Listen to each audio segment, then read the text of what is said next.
شہادت کا جام نوش کیا.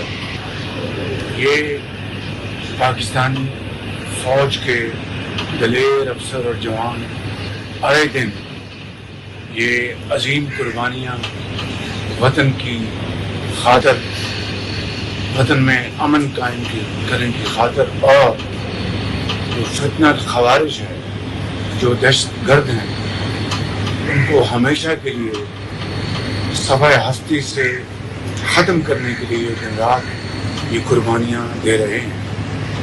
لیکن اندازہ کریں کہ ان کے والدین، ان کے بھائی بہن، ان کے دلوں پر کیا گزرتی ہوگی جو اپنے بچوں کو بھیجتے ہیں. اور یہ وہ دہشت گرد ہیں جو ان کو شہید کر کے پھر کسی گھر میں جا کے پناہ لیتے ہیں.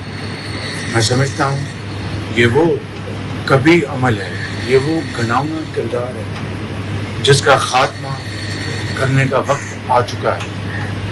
افغانستان سے یہ دہشت گرد پاکستان آتے ہیں اور TTP کے ساتھ مل کر یہ خوارج ہمارے فوجیوں کو، ہمارے بھائیوں اور بہنوں کو، عام شہریوں کو شہید کر رہے ہیں. میں آج افغانستان کی حکومت کو واضح طور پر پیغام دینا چاہتا ہوں کہ وہ دو چیزوں سے ایک کا انتخاب کریں، یا پاکستان کے ساتھ صحیح ایک دل کے ساتھ اور سنسیئرٹی کے ساتھ، سچائی کے ساتھ اگر وہ پاکستان کے ساتھ تعلقات قائم کرنا چاہتے ہیں تو آئیں، ہم اس کے لیے تیار ہیں. لیکن اگر انہوں نے دہشت گردوں کا ساتھ دینا، ان کی پشت پناہی کرنی ہے، تو پھر ہمیں پھر افغانستان کی انٹرم گورنمنٹ سے کوئی سروکار نہیں.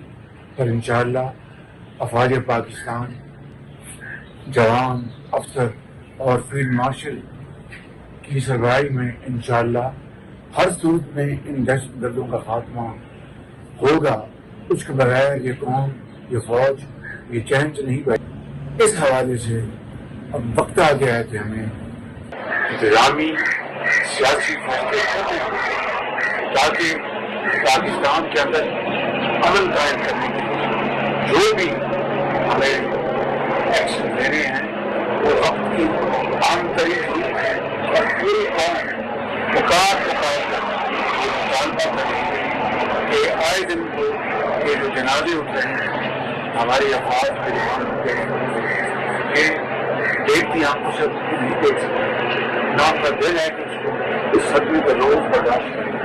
لہٰذا وہ پکار کر یہ مطالبہ کر رہی ہے کہ وہ اقدامات فل فور اٹھائے جائیں جس سے کہ افواج پاکستان کے جوانوں اور افسروں کی قربانیاں انشاءاللہ رنگ لائیں گی اور اس میں ملک کے اندر امن قائم ہوگا.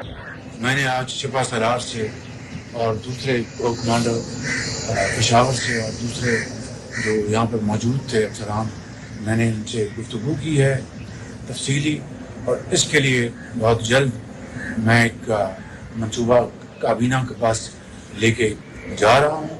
کیونکہ ملک میں امن ہوگا، ترقی ہوگی، ملک میں امن ہوگا، خوشحالی ہوگی.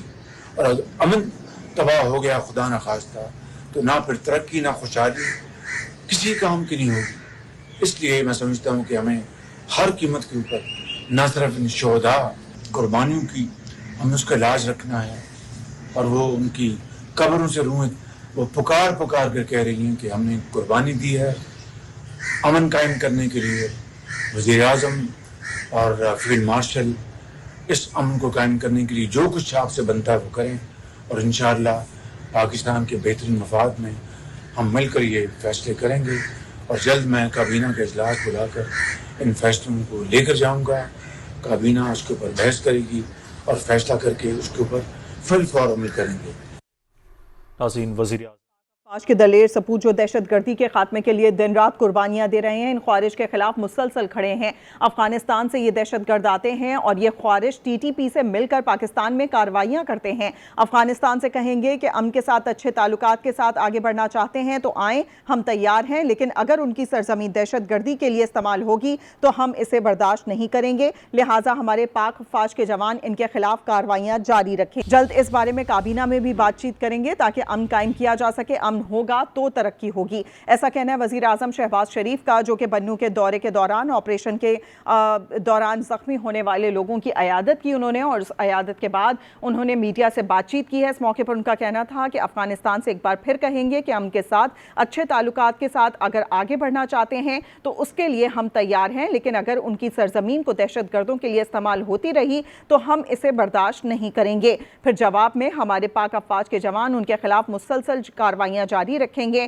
ہمارے شہداء کی قربانیوں کو ہم نہیں بھولیں گے۔ جلد اس بارے میں کابینہ میں بھی بات ہوگی تاکہ امن کو قیام کیا جا سکے، کیونکہ امن ہوگا تو ہی ترقی ہوگی۔ وزیر اعظم شہباز شریف جو کہ آج بنوں پہنچے ہیں، انہوں نے آپریشن کے دوران زخمی ہونے والوں کی عیادت کی، جس کے بعد انہوں نے میڈیا سے بھی گفتگو کی ہے۔